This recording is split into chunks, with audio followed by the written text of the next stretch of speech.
Hi, welcome back to my stream, or actually, again, on launch of mine. It has been a pretty long time, and yeah, today we have the almighty dot for heavy. There is no fairing on this model because I didn't attach the magnets yet. But yeah, a quick rundown of the rocket. It has 3 common booster cores on first stage. Um, the outer cores after launch will separate or will burn 100% of their thrust, and they will run dry, fall away with then the core booster. Come on, detach. Yeah. The core booster will throttle down shortly after launch to 70%. And after booster separation, it will again throttle up to 100% and then also burn up. And after that, the stage will separate, and then the second stage will take over. It will ignite, and shortly after that, the fairing, payload fairing, will separate into two. This is still the Park Solar Probe fairing, I know, but the fairing will separate, will fall away, and then it will leave the satellite with a with the second stage, and the satellite will make it to orbit. We officially don't know what the satellite is because this launch is the NROL-71, which is for the National Reconnaissance Office. It's a National Reconnaissance Office launch. That's what NROL stands for. And but it is suspected that it is a Canon satellite, which is a sort of copy of the Hubble Space Telescope, and I will show you. I know the ULA broadcast is live now, but I want to explain this first, and then I'll switch over to the broadcast. I still have about 26 minutes, as you can see, so everything should be fine now. And with the magic of switching, 3, 2, 1. Wow, yeah, I can show you. This is actually an image or a rendering of a Canon satellite. It really its design is based on a Hubble Space Telescope, and the only difference being that it has a orbital maneuvering system. And so yeah, and again, this is the rocket for today. As I just explained, the 3 common booster cores, and the second stage. The RS-68A main engines will ignite. Actually, at ignition, the boosters will create a giant flame. The rocket will be engulfed in flames, and this is because when the engines start up, a lot of hydrogen is released, and to combat this, they have the Rofi sparks, just as with the space shuttle, but on this specific launch vehicle they don't really work. So as a result, the rocket halfway, so the flames mostly come through to halfway, even sometimes even higher than halfway of past the booster cores, and also past the core stage. But sometimes it even the flames even set the insulation foam on fire, and which is kind of ironic, seeing a flaming rocket that is on fire launch. Also, the propellants of this rocket are hydrogen and oxygen, so the flames of the engines are really clear. Only on the first stage, the R-68 main engines, the exhaust of the flame is yellow. Why is this yellow? Well, the engine, only the combustion chamber is regeneratively cooled, so that means a portion of the hydrogen runs through, or actually all of the hydrogen runs next to the combustion chamber before it's injected, and this cools the walls of the combustion chamber, making sure the rocket doesn't or the rocket engine doesn't burn. But the nozzle, on the other hand, is coated on the inside with a carbon insulation, and this is called ablative cooling because the coating burns away. But because this is carbon, it gives the yellowish tint to the engine gas, or it gives, the engine exhaust gets this particular color. So let's head over to the stream now. So the actual rocket, to combat this huge hydrogen flame up, they will ignite one of the boosters a few seconds earlier to burn off the extra hydrogen that is still around the pad. But hi Garrett. So I will switch on the audio now. To its launch position 300 feet east of the rocket. The Delta IV Heavy stands 232 feet tall, or about 23 stories, and weighs about 1.6 million pounds fully fueled. The three Delta IV RS-68A main engines produce more than 2 million pounds of thrust. Approximately 6 minutes later, at stage separation, it weighs just 7% of what it did at liftoff. Minus 21 minutes. So as I said, on your screen you can see the rocket in its fully configuration. They are now topping of the fuel. That means they are fueling or keeping the NRO is a joint organization engaged in the research and development, acquisition, launch, and operation of innovative overhead reconnaissance systems necessary to meet the needs of the intelligence community and the Department of Defense.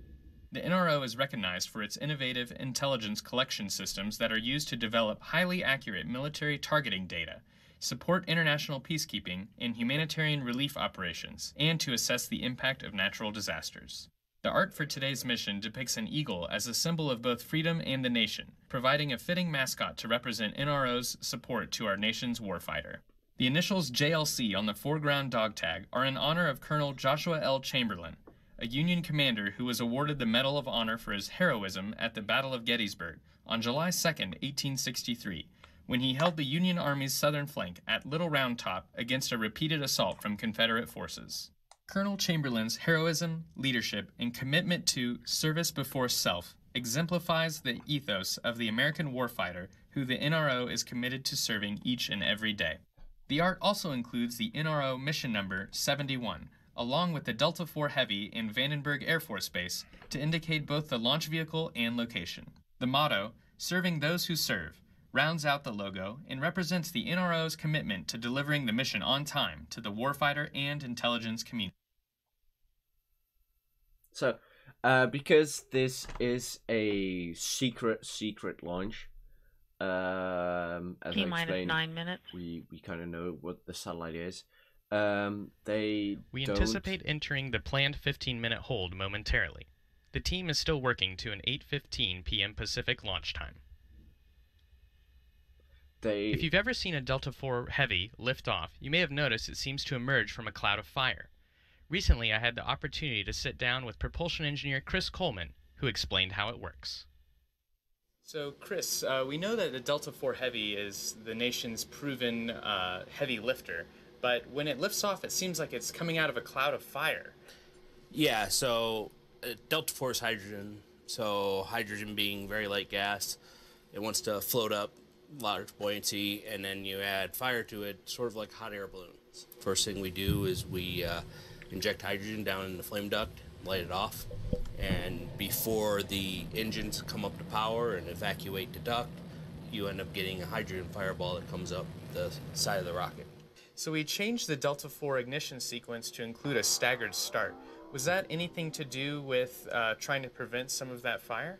So it is to help minimize the amount of environment on the rocket, essentially bring it from a 3-stick rocket to a single medium stick rocket, and in doing so we reduce the char on the side of the rocket.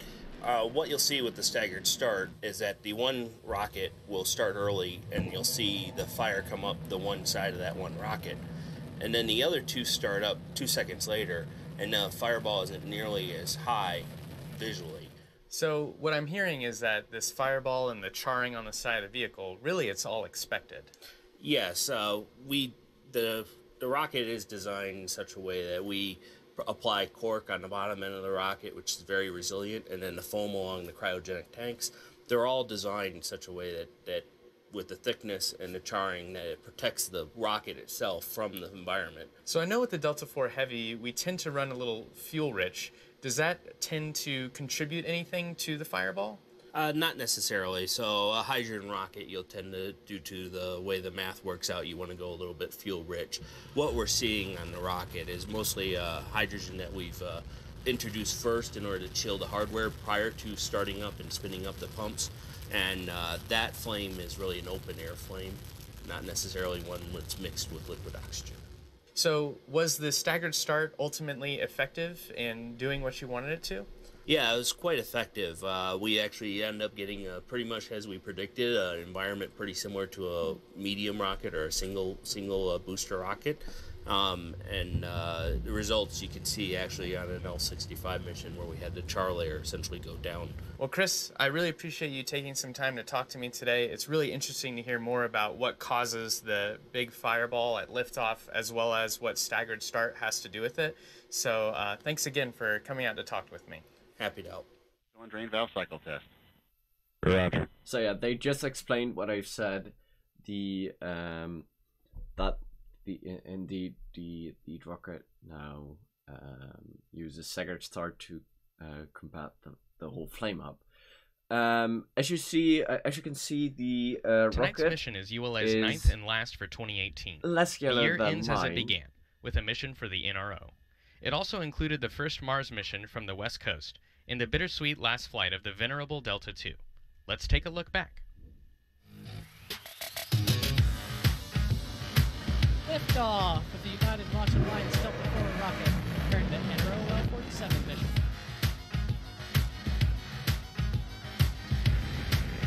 Liftoff of the Atlas V rocket.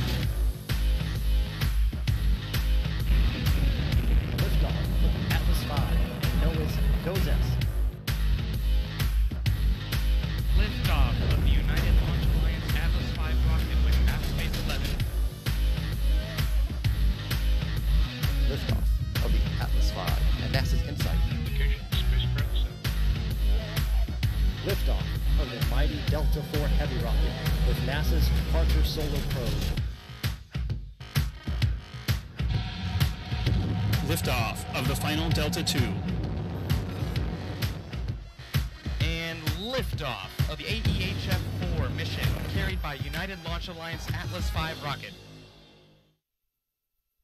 So the rocket is yellow because the air, the moisture in the air actually freezes onto the rocket. It's mostly gets T-minus 4 minutes in holding. This is shaken a off 10-minute on built-in launch. hold. And LC switch to not ready position.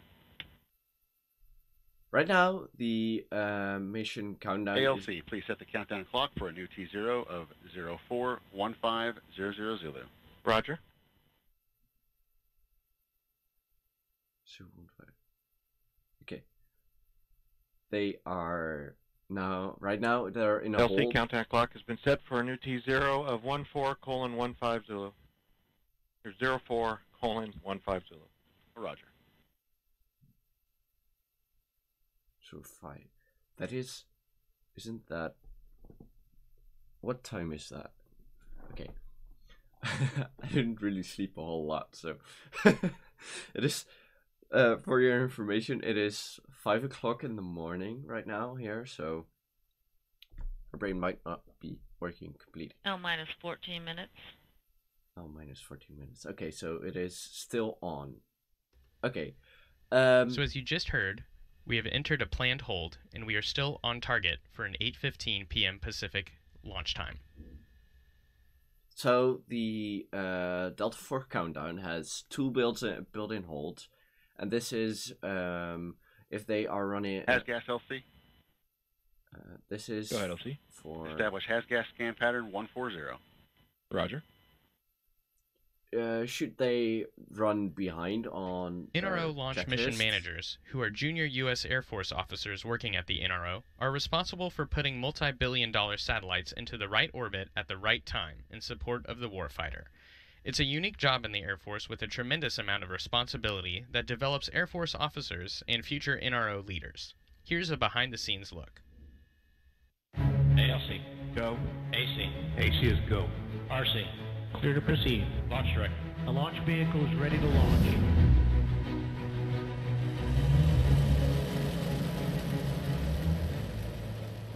The National Reconnaissance Office is focused on overhead intelligence, really focused on our satellite systems that are able to provide persistent overhead intelligence, especially focused on areas of denied access. A mission manager is responsible for mission integration, and what that means is we have a whole team of folks that are responsible for making sure that the launch vehicle is secure, is safe, is well built, and it goes through the proper factory processes. We also have a whole team that does that on the satellite vehicle side. My job as a mission manager is to bring those two together and really focus on the payload to launch vehicle interface. I was the mission manager for NROL-55. It's one of those unique jobs that you kind of get hand-selected for just based off of job performance. It's a job that's very unique in the Air Force that you, at a very junior level, are able to be responsible for a multi-billion-dollar satellite. When I started as a mission manager, I was 27 years old. It's been a great experience for me at such a young age to have that opportunity to really excel and to learn by doing, not by watching others do. So being a mission manager for the NRO is a huge benefit to future jobs as a senior officer, having to interact with senior leaders, understanding technical information and being able to communicate that to anybody else who needs to know those details. So I'm responsible for the spacecraft as it processes through the launch base, gets rolled out to the pad and stacked onto the launch vehicle, and then the actual operation to launch the rocket and put the satellite on orbit. The people who make the decisions, the mission director, the program director, they have a lot of responsibility to make sure that this payload gets put on orbit safely. But the fact is that I'm the guy who knows exactly what's going on with the mission on a day-to-day basis, and I'm the one who's explaining all those details to the people that are high up in the organization.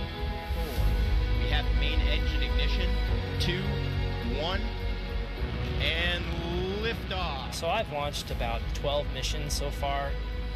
Each launch is different, each launch is hard, and you feel great after it gets off the ground and gets up into orbit. I was a mission manager for one launch back in 2009 to 2011. The most favorite job I had in the Air Force so far. Taught me so much about how small we are individually, but how powerful we are as a team. The mission manager job, I think, is really designed to be a junior level captain, early major, because it gives you an opportunity to learn so much about a system. You learn from the requirements phase to the operations phase. You are involved in every aspect of a mission. And it's crucial in the development of Air Force officers and future leaders in the NRO. The day of launch was very tense. I remember those last few seconds very vividly. We were all watching the clock, and as soon as those trophies ignite and that plume went up around the rocket, and you just pray that thing gets off the ground, and it did. And we had a moment where we could run outside and check it out, and it was fantastic. Launching is a means to an end. being able to actually put a satellite in orbit is why we're here. So the fact that my launch vehicle was able to put our satellite in the right orbit at the right time was what mattered. And so once we got confirmation of that, it was the moment I had been waiting for, which is to really be able to celebrate our accomplishment.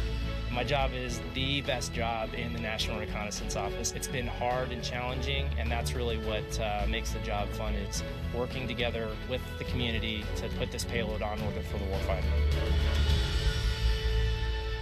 So what's the flight window for this mission? They have 4 hours from, what is the time actually? From the in 2 minutes the launch window opens.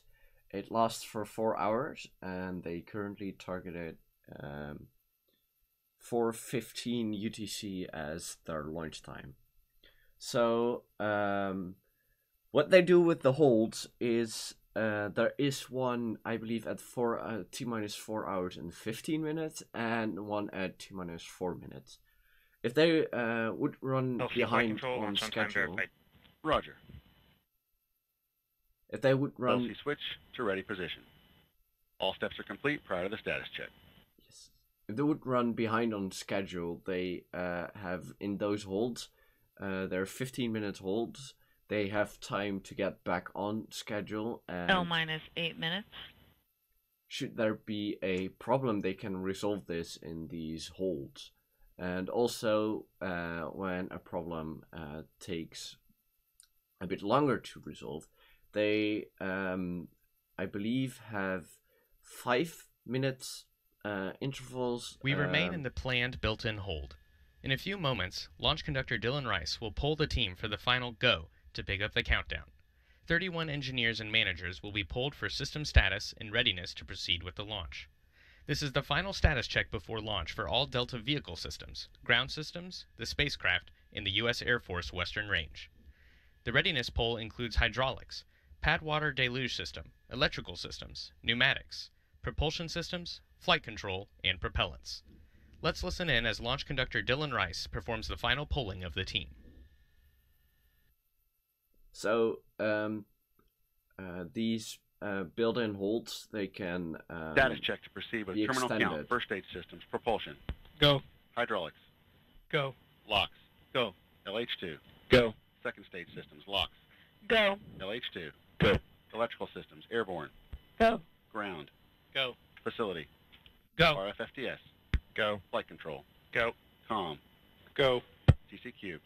Go. Operation support. Go. Pneumatics. Go. Umbilicals. Go. HASGAS. Go. ECS. Go. Redline monitor. Go. Quality. Go. Op safety manager. Go. ULA safety officer. Go. Vehicle system engineer. Go. Anomaly chief. AC is go. Range coordinator. Clear to proceed. Launch director. Launch vehicles ready to launch. Mission director. You have permission to launch. Proceeding with the count. ALC, verify T0 is set for 0415 Zulu. Verified. L-minus 6 minutes. MEQ, establish swing arm lock pins pulled. Active. Polling is complete, and the launch team has given the go for launch. The countdown will resume approximately 2 minutes from now. At T-minus 4 minutes and counting, we will enter the terminal count and begin securing the second stage liquid oxygen tank. At T-minus 3 minutes and 32 seconds, CBC liquid hydrogen and liquid oxygen tank securing is started, including closing the propellant fill and drain valves. Also at T-minus 3 minutes and 32 seconds, vehicle transfer from ground facility power to its own internal battery power will be complete. At T-minus 3 minutes, the vehicle ordnance system will be armed, and the CBC liquid oxygen and liquid hydrogen propellant tanks are verified to be at flight pressure and flight level. At 2 minutes prior to liftoff, the team will verify that the hydraulic system is pressurized and confirm CBC, DCSS, and FTS battery voltages. At T-minus 1 minute and 20 seconds, the team will begin securing the second stage liquid hydrogen tank. At T-minus 60 seconds, Western Range readiness is verified. At T-minus 50 seconds, the DCSS liquid hydrogen tank is secured at flight level. At T-minus 15 seconds, the ROFIs are ignited at the base of the vehicle to burn off excess hydrogen. At T-minus 7 seconds, the starboard CBC engine is ignited. At T-minus 5 seconds, the port and center CBC engines are ignited. Liftoff will occur at T0. So again, the hold is, should anything happen, they can be extended. If they start the count from T-minus 4 minutes and somebody should call hold, they... This is Delta Mission Control at T-minus 4 minutes and holding. We anticipate releasing the hold in just a few moments. They actually have to go back to T-minus 4 minutes because this is the terminal count. T-minus 4 minutes and counting. 3:59. Terminal count means... 3:55. Second stage lock, secure at flight level. Ground pyros enabled. The terminal countdown clock has resumed and we are go for launch at 8:15 p.m. Pacific. The terminal count is a synchronized sequence where all these steps to securing the launch vehicle for its flight need to be taken, and they need to be taken in a very specific manner. One of the boosters just fell. Oh no. But they need to be taken in a specific manner, and that it's done by the computers, where the computers take over the launch vehicle. And if something happens, they just can't stop. 3:07. And resume. They need to go back to a safe position, and they know this is safe, this is stable, so they go back to this and then count again. And again, 2:49. We won't have footage FPS after internal. Payload fairing separation because this is a secret mission. Do ULA have anything more powerful than the Delta IV Heavy? They, at the moment, they don't, but they are planning on launching Falcon in CPC locks, flight pressure, and flight level. About 2 years, and this has more power than the Delta IV Heavy. I don't know if it is actually more powerful as it has more force when lifting off, but I know it can lift 2 minutes, more into orbit. 1:59. Hydraulic pressure at 4,000. 1:55. Again, started. The core booster will throttle down after shortly after launch. It will go down. CBCLH2 at flight pressure and flight level. It will go down to 70%. 140. FPS launch enabled. 137. And they'll throttle back up after booster separation. And then we will see the stage T-minus separate. 90 seconds. The launch vehicle, payload, ground systems, and Western Range are go for launch. And then we will see the payload fairings, or the second stage will actually start. 120. We see the fairings separate. FPS count started. And then the stream will be ended because secret mission. So 1 minute to launch. Let's go. Let's launch this. Go, go, go. 1 minute. T-minus 1 minute. Start box, go. Rock, report range status. This is the Rock. The range is green. 50.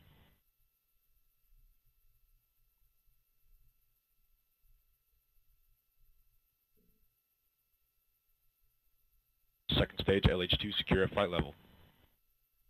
Oh, and watch for those flames to rise from the 30. rocket. Status check. Go Delta. Go NROL-71. 23.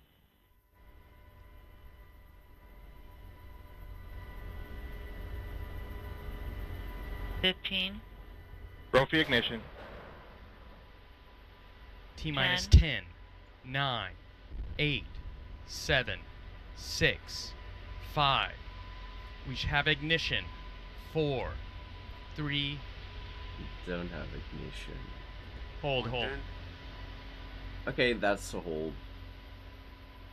Page 181.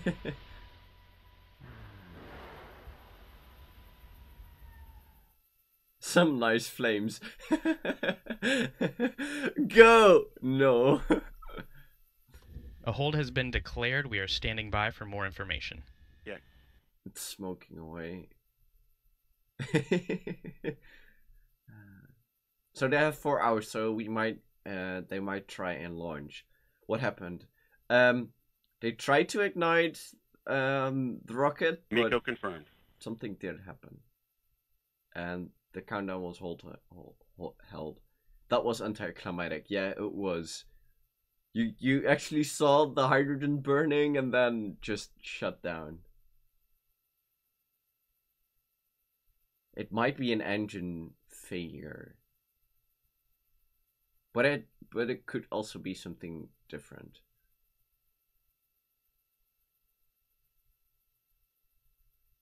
But it could be that they tried to start the engine, but it didn't start. The handbrake is on, yeah. Flight control aborted at approximately T-minus 7 seconds. To the TISR abort. Roger. Let's listen.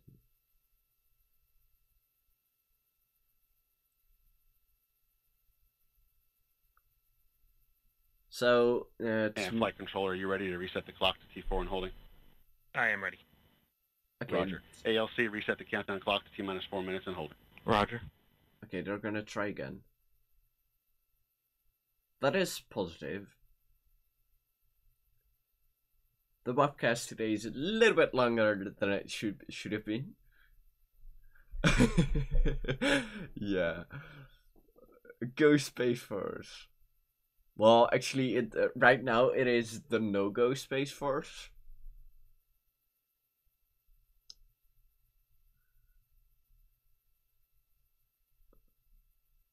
Countdown clock has been reset to T-minus 4 and holding.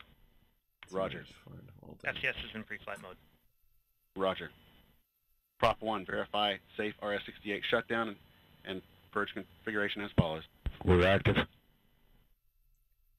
Okay, interesting what just happened. BST-1. BSS-4 to switch BSS-1 and BSS-2 force to channel 1. In work. This is something I said earlier on. MEQs, They when moved unlock back pins to the install. T-minus 4 state. In work. T-minus 4 minute state. And that's because they need to run through this very precise sequence to secure the vehicle for launch. And when something happens, at this case T-minus 7 seconds, they LC can report pad as normal. They move back to T-minus 4 minute state. So ALC establish engine cooling water off. I forgot to tell, but this launch Water pad off. is not on Cape Canaveral. It is on the Californian coast. It is Vandenberg Air Force Base. This pad was actually designed for the space shuttle. It never flew from here, but it was supposed to fly from here, and then the Challenger exploded and they decided not to launch from here. But the building behind the rocket, and actually that is behind the camera, behind the screen, like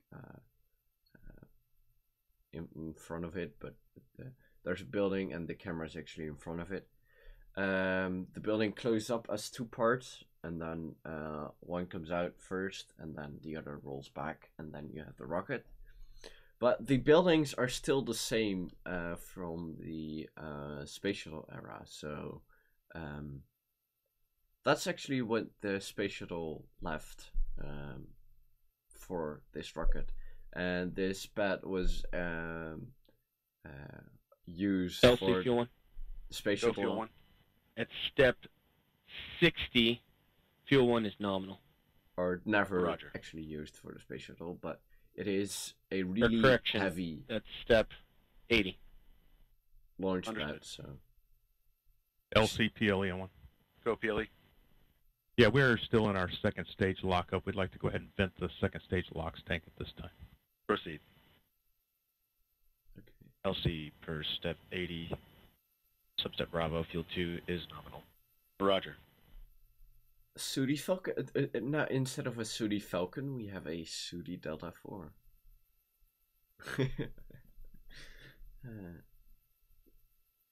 LC MEQ. Go MEQ. Lock pins are installed. Roger. I remember that a few years ago, maybe last year even, I believe it was on the WGS satellite, they had some pins, a problem with the lock pins. They would actually retract, but the sensors said they wouldn't, so the computer thought they hadn't retracted, and every time they tried to launch it, it aborted. And they had it on, from the top of my head, they had it on the WGS 8. LC, it's USO. We did scan, and we pad is normal. Roger, USO, pad status normal. LC, this Prop is 1's nominal. pad is normal. Roger, OSM, pad is normal. Is anyone And in the Prop US? 1, you're calling in nominal as well? Yes, sir. Is anyone in the US working on an SSTO vehicle? Arca Space was in the US, not anymore now. They are working on an SSTO vehicle with a aerospike engine, which is pretty exciting. But they are right now using they're gonna launch a technology demonstrator beginning of next LC year. LOX 2. But they Go LOX use 2. LOX 2, nominal. Roger. hydrogen LC peroxide. LOX 1. Go LOX 1. LOX 1 nominal. Roger. And I PNE don't at think step 90. that is really Establish good rocket PSN 2. fuel, but that's my opinion. Roger. And that's verified. HYE, secure hydraulics. Who was it? Roger. Arca Space. A hold So- was called approximately it's T-minus almost my 7 name. seconds due to a problem detected by the terminal countdown sequencer rack. The clock has been reset to T-minus 4 minutes while the team evaluates the next step. I will type it for you so you can Reset. look it up. PNE, verify nose cone purge on and set heater to 164 degrees. Verified. So it's almost my name, but it's not really. I'll have to close this again. But again, just leave it. The engines have they take a FISBO, LC net 1. tiny FISBO. Report ready to safe vehicle ordnance. Ready to safe vehicle ordnance.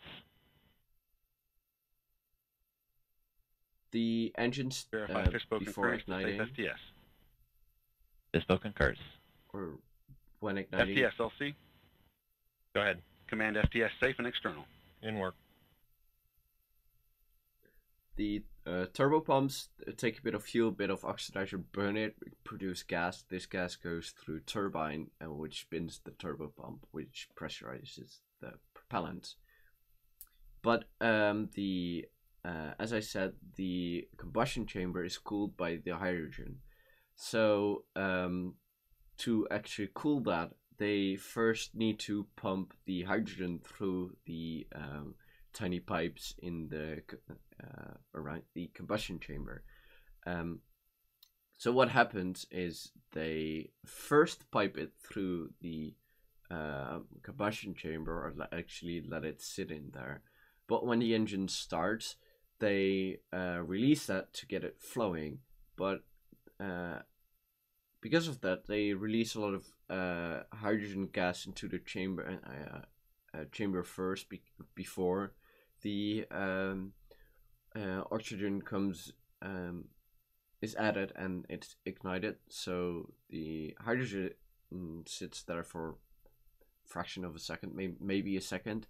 But hydrogen is really light, so it wants to go up. So it really flows out really quickly and goes up. LC, FTS, Go. one. Go FTS. That's why they have FTS to safe flame and up. external. Roger. OSM, place SRM ignition switch to disable position. And again, the fuel. SRM ignition disabled. the exhaust of the engine is yellowish because the actual nozzle of the engine is ablative. It is not cooled by hydrogen. And this is to MEQ report swing arm system secured. Secured. To make the engine ALC, cheaper. on TC emergency panel, remote cameras normal. As an alternative to the shuttle engines. P&E, configure helium supplies. In work. Flight control's ready to proceed to detanking. Roger. So, because the inside of the nozzle is coated with carbon... All personnel proceed to Operation 80, scrub detank. Is it a scrub? LD, no. LC, net 1. LDN1. Okay, at this time, recommending we proceed into detanking operations. Please proceed, LC. That is a scrub for today, I think. Because they need more than 4 hours to tank the vehicle. And they only have, let me see, 3.5 Flight control, hours. terminate option 910 and reset 910 flags.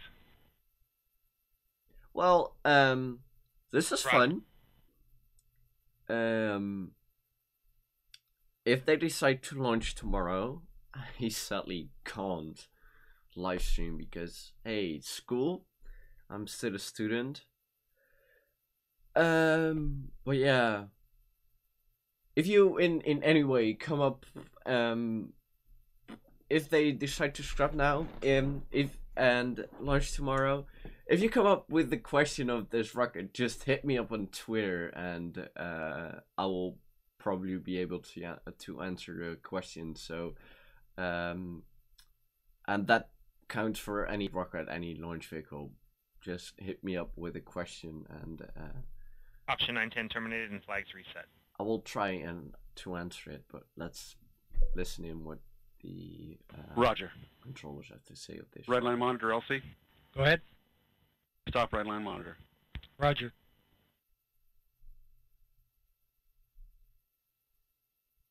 Redline monitor stopped. Roger.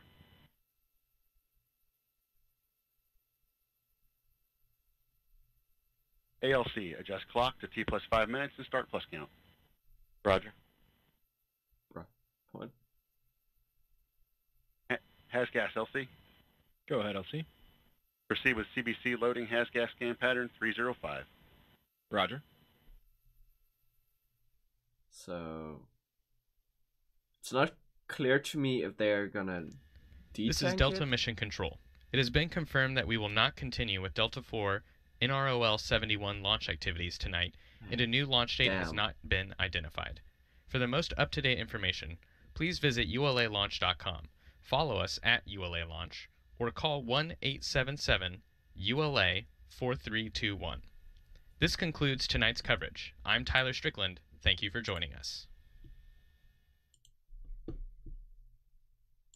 So yeah, bummer.